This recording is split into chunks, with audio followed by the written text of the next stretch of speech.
The Twitter files. Are these the unprecedented revelations of a true enemy of the state? Or is Twitter the plaything of another billionaire with deep ties to the corporate world and the state itself? Or perhaps even more startling than that, could he be the new Klaus Schwab? Oh, I do not like to pry. Hello there, you 6 million awakening wonders. Thanks for joining me on this voyage to truth and glory. If you don't subscribe yet, subscribe right now and turn on the notification bell, because I'm telling you now, the algorithm is not your friend. The algorithm wants you dumb, distracted, and tuned into mainstream media narratives. It doesn't want you watching a prophet in a fancy coat, which is what I am today, by Jove. Aren't you confused about Elon Musk? Doesn't he sometimes seem like a brilliant maverick, orator, novel thinker, innovator, strange enemy of the state interest, free speech advocate? But then you find out that Tesla, of course, have massive contracts with the government, and SpaceX have big contracts with the government. So let's have a look at these Twitter file revelations, which doubtlessly demonstrate the degree of corruption to which Twitter and presumably other social media outfits were willing to support, in this case, Democratic Party narratives, with the overt, obvious suppression of the Hunter Biden story, which, is now spoken about on mainstream media. But at the time, if you mentioned that, people openly called Glenn Greenwald a right-wing fascist. Glenn Greenwald, the guy who broke the Snowden story, he was married to a man, right-wing fascist. Now, it's just on normal news. So whatever they're saying about what we're saying now, in 18 months' time, that will be normal news. When it's too late, when the election's been won by their preferred candidate, when their objectives have been met, when their agenda's been pursued, let's see how the mainstream media reports these Twitter file revelations, and we're going to take this deep. We're going to cover the complexity of Elon Musk's connections without needlessly condemning him or fawning over him and celebrating him. In the run-up to the 2020 election, the New York Post ran a story accusing Hunter Biden of using his father's position for his own business dealings. It also documented the explosive and sexually explicit contents of Hunter Biden's laptop.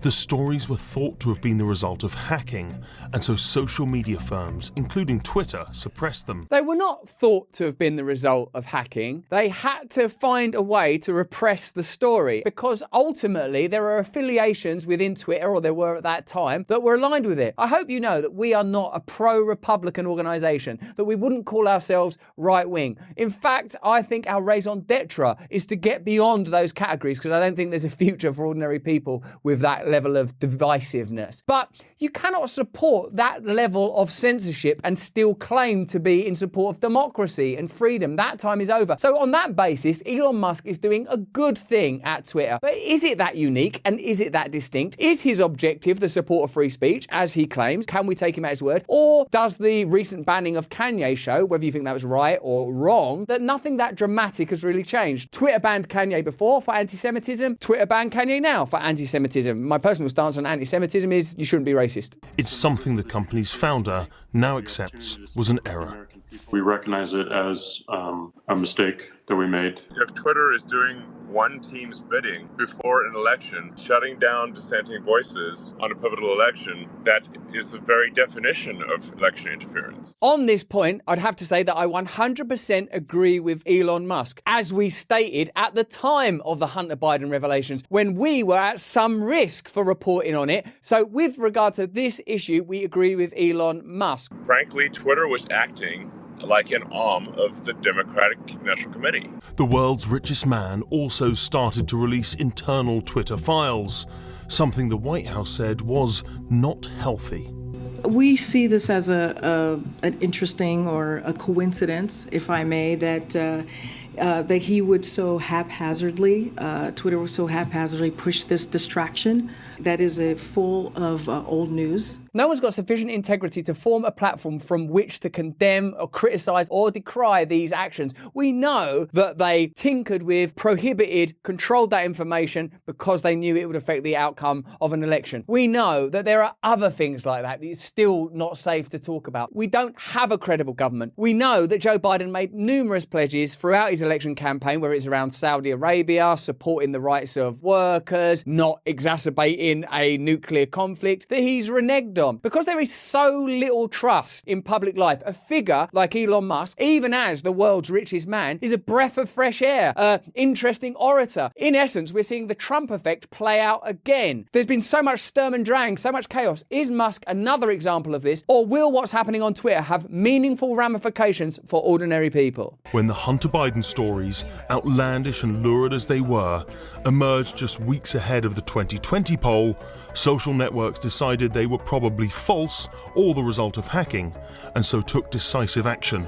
The problem is they made a mistake. We also have to be open-minded about other allegations. The nature of Hunter Biden's relationship with Ukrainian energy companies, Chinese energy companies, Joe Biden's impact on those relationships, the degree of his influence and involvement. We can't just dismiss it as hacking and conspiracy theory, can we? This time, do we always do that? It's hacking and conspiracy theory till it's irrelevant, then you can put it on the mainstream news as sort of, oh well, never mind, everyone was trying their best. The second instalment of the much-hyped Twitter files debuted on Thursday night with conservative writer Barry Weiss outlining in a Twitter thread what she described as the shadow banning of prominent conservatives, including Charlie Kirk, Dan Bongino, and libs of TikTok. The founder of Twitter, Jack Dorsey, argued that the public would be better served by a more transparent approach that cuts out the middlemen. If the goal is transparency to build trust, asked Musk on Twitter yesterday, why not just release everything without filter and let people judge for themselves? Presumably because Elon Musk is, if nothing else, a brilliant entrepreneur and media manipulator, and as CEO of Twitter, he does have an obligation to make Twitter relevant again. Let's make Twitter relevant again. So him making this story play out over time using a very credible journalist like Matt Taibbi and Barry Weiss, people who get attacked and criticised a lot, who have been guests on our show before, who I happen to think are brilliant investigative journalists, is comparable to what he did at SpaceX. You want to make a rocket ship company? Go find the best rocket engineers. I mean, it's not rocket science. Actually, it was rocket science, but this time it's not. Critics of Taibbi included MSNBC host Mehdi Hassan, who wrote, imagine volunteering to do online PR work for the world's richest man in service of nakedly and cynically right-wing narratives and then pretending you're speaking truth to power. But of course, the left have to deal with similar accusations when defending the repression of the Hunter Biden laptop story and numerous other narratives that ultimately play into the hands of establishment liberals like the current Democrat Party, who ultimately operate at the behest of corporate interests and are not serving the people that they were elected to vote and not fulfilling the promises and pledges they were elected on. Taibbi, now labelled a former voice of the left, came to prominence writing about the 2008 crash. He was sceptical of claims of collusion between Russia and Trump, but literally wrote a book about Trump called Insane Clown President.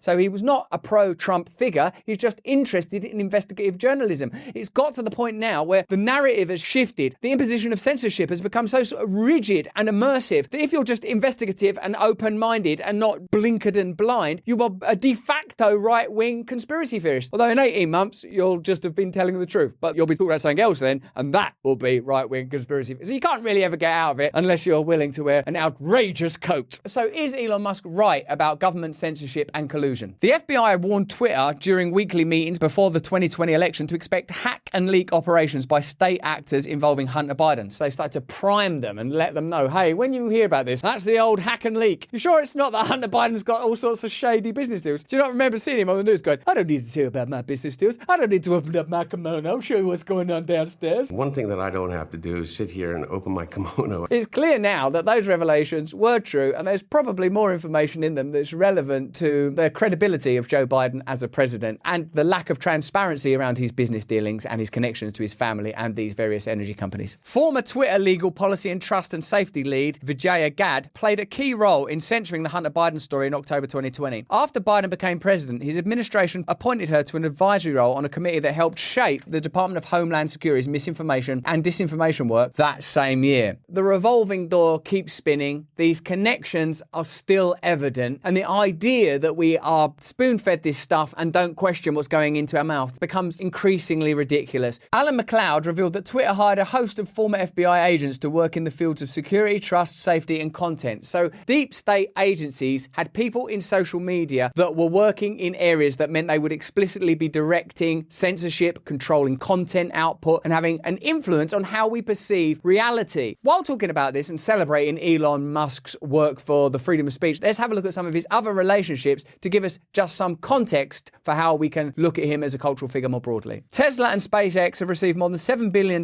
in government contracts alone and billions more in tax breaks, loans and other subsidies in recent years. Tesla has sold at least $6 billion worth of government-backed electric vehicle credits. These sales have twice in recent years made the difference between the company posting a profit instead of a loss. So ultimately, Tesla and SpaceX need their relationships with the government. Now, that doesn't necessarily mean that Elon Musk is in the pocket of the government. It just means that perhaps business operations at that level require a degree of compliance around taxation issues and funding issues. SpaceX has a $300 million contract with the US Air Force and a $5 billion deal with NASA. Emmanuel Macron asked Musk to sign up for Children Online Protection Laboratory, an initiative aiming to shield minors from harmful content on the internet, a wide-reaching legal tool of state power and censorship. Macron tweeted, "Will the bird protect our children?" The billionaire responded in affirmative to Macron's question by writing absolument, which I believe is French. Last week, Musk thanked Apple CEO Tim Cook for taking him around Apple's headquarters and revealed that Apple will not be removing Twitter from its Apple Store. So ultimately, there are relationships at the top level of commerce and government which perhaps are required to operate in the space that Elon Musk does. This doesn't necessarily mean that he is not a valid opponent of establishment narratives, but it means that he has to operate, I suppose, in those spaces. Let me know in the chat. Let me know in the comments whether you think that's a conflict of interest or prevents him being the maverick that many people see him as. Let me know what you think. In addition to that, there are Elon Musk's views around technological utopianism and transhumanism, e.g. Elon Musk said on Wednesday that he expects a brain chip developed by his health tech company Neuralink to begin human trials in the next 6 months.